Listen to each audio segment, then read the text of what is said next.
안녕하십니까. 오늘은 우리가 일상생활에서 가치 판단을 해야 될 때가 많이 있죠. 윤리적, 도덕적 판단이라고 할 수 있는 도덕적 판단이라고 해볼까요? 도덕, 윤리 뭐 이거 개념적으로 이렇게 너무 복잡하게 나누지 말고 뭔가 판단을 해야 될 때가 있어요. 가치 판단, 도덕적인 판단.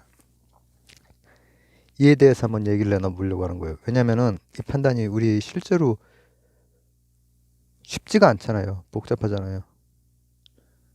한 3, 40년 전 우리나라 대부분의 그 사람들이 농경 사회 속에 그 질서 속에 살았을 때, 그 농경 사회에 살다가 서울로 올라와도 농경 사회적인 공동체 의식이 초반에는 그래도 강하게 있었잖아요. 그 마을 동네에. 지금은 이 아파트 내에서도 어 같은 층 사람은 이렇게 보다가 가끔씩 인사도 합니다. 하지만 대부분 안 그러죠. 이제는 뭔가 달라졌어요. 이것에 대해서 한번 얘기를 나눠보려고 합니다.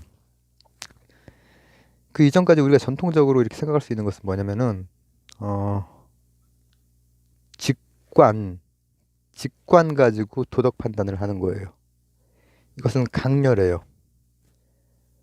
직관의 강렬함이라고 하는 것은, 이거 잘못된 것인데? 라고 하는 게 거의 대부분의 사람들에게 바로 오거든요. 무슨 사이코패스나 소시오패스가 아닌 이상 바로 와. 이거는 뭐라고 하면 좋을까? 혐오스럽다. 도덕적으로 잘못됐다. 이런 게 바로 온단 말이죠. 그리고 그것이 기본적으로 우리가 도덕하면은 생각나는 것이고, 오랫동안 전통사회에 아주 오랜 기간 동안 동서고금을 통해서 큰 역할을 해왔던 것이죠. 근데 현대사회에서는 그런 식으로 이제 풀리지 않는, 뭐냐 하면 복잡해졌거든, 일단. 아주 중충적이고 입체적이고 복잡해진 사회에 살고 있기 때문에 그것을 한번 얘기 나눠보려 합니다. 직관주의의 반대는 뭘까요? 반직관주의 도덕이라고 있어요. 헤어라고 하는 사람이 이제 그 했던 건데, 그 사람 이름은 그렇게 중요한 건 아니고 이런 거예요. 직관주의의 강점은 일단은 즉각적이고, 그리고 최소한 도덕에 있어서는 직관이라고 하는 게 정말 강한 힘을 가지잖아요. 사람은 그런 존재라고 우리가 믿고 있잖아요. 그리고 근데 이제 이런 부분이 있어. 그렇게 강렬하지만 시대나 상황이나 그런 데 갇혀 있어. 이를테면은 노예제, 또 여성 문제, 이런 것들은 최근 한 100년 안팎까지 더 고대에는 너무나 당연스럽게 받아들였던 거고, 직관적으로. 그죠? 직관의 그 취약함을 아시겠어요? 너무나 당연하게.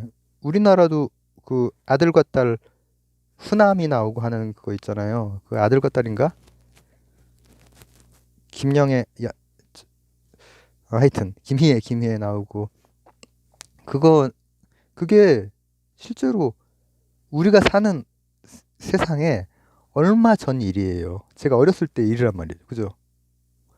근데 그것이 직관주의가 가지고 있는 취약성, 맹점이고, 게다가 이것은 도덕적 보수주의 쪽으로 갈 수 있는 확률이 아주 크죠. 근데 그런 것만 보는 것이 아니라 이제 반직관주의에서는, 이 도덕 직관주의에서는 결국은 어떤 가치 판단, 도덕적 가치 판단을 할 때 증거를 댈 수 없다라는 거예요. 증거가 결여된 것이라 이거야. 직관으로 판단하는 것은. 이해가 이해를 해보려면 해볼 수 있죠.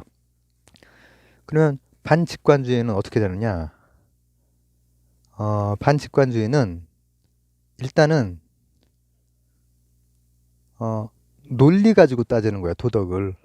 그러니 참 이게 우리한테 바로 와닿질 않거든요. 절대로 와닿질 않아요.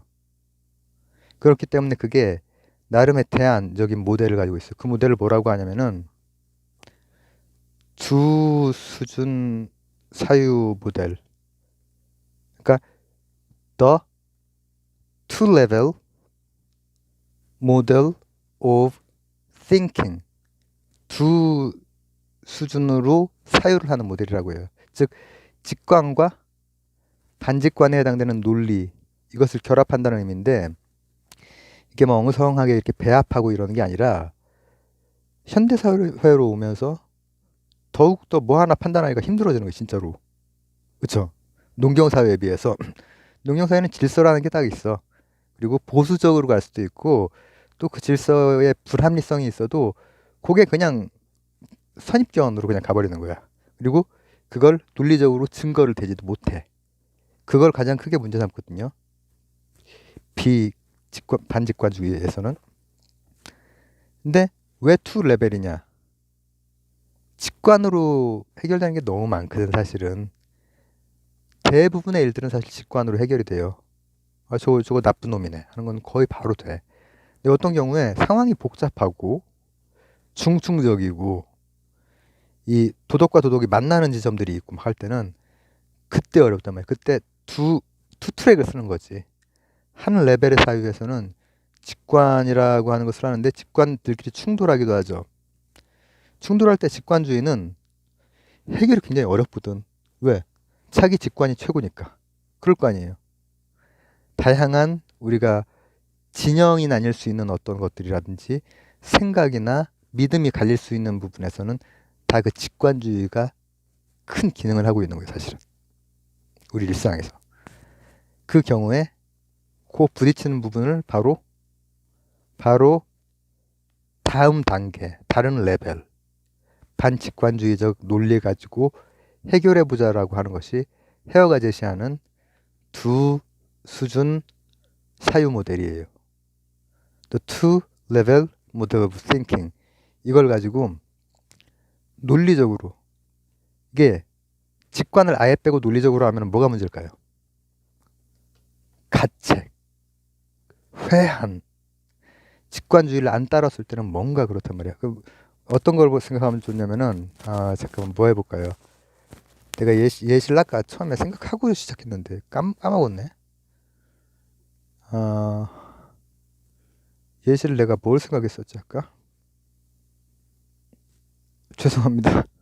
건망증이 심해가지고 뭐 이렇게 해보죠. 그냥 한번 저기를 해보죠. 내 가족이 뭘 잘못을 했어.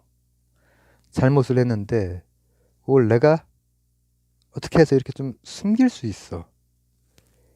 이런 상황. 가치들이 얽혀 있고 복잡하죠. 직관적으로는 숨겨줘야 되죠. 직관적으로는. 근데 반직관적인 레벨로 다시 한번 와보면은 이게 다르잖아요. 이거 올바르게 바로잡아야 되는 것이잖아요. 그런 경우에 이제 직관주의를 안 따르고 만약에 숨겨주지 않고 처벌을 받게 하면은 굉장히 마음이 이제 힘들어진단 말이지. 직관주의에서 벗어났기 때문에. 사회에 만연해 있는 어떤 가치랄까? 여기에서 벗어나 있기 때문에 나만 힘든 게 아니라 저 사람은 어떻게 저렇게 가족을 저렇게 했을까? 라고 하는 그것까지 생긴단 말이죠. 그게 바로 그런 충돌점이에요. 그런 충돌점일 때, 그러니까 이제 도덕이랄까 윤리학도 새롭게 이제 태동하는 어떤 생각들, 이런 것들이 여러 가지가 있는데 그 중에 하나로 오늘은 반직관주의 두 단계의 사유 모델에 대해서 간단히 얘기를 나눠봤습니다. 우리가 실제로 살고 있는 이 세상이 이미 전통적인 그런 도덕 모델로 말끔하게 양심 그리고 직관에 따라서 바로바로 해결되는 세상이 아니고 굉장히 복잡하기 때문에 한 번쯤은 생각해 볼 만한 문제라고 생각을 해서 이 얘기를 함께 나눠봅니다. 감사합니다.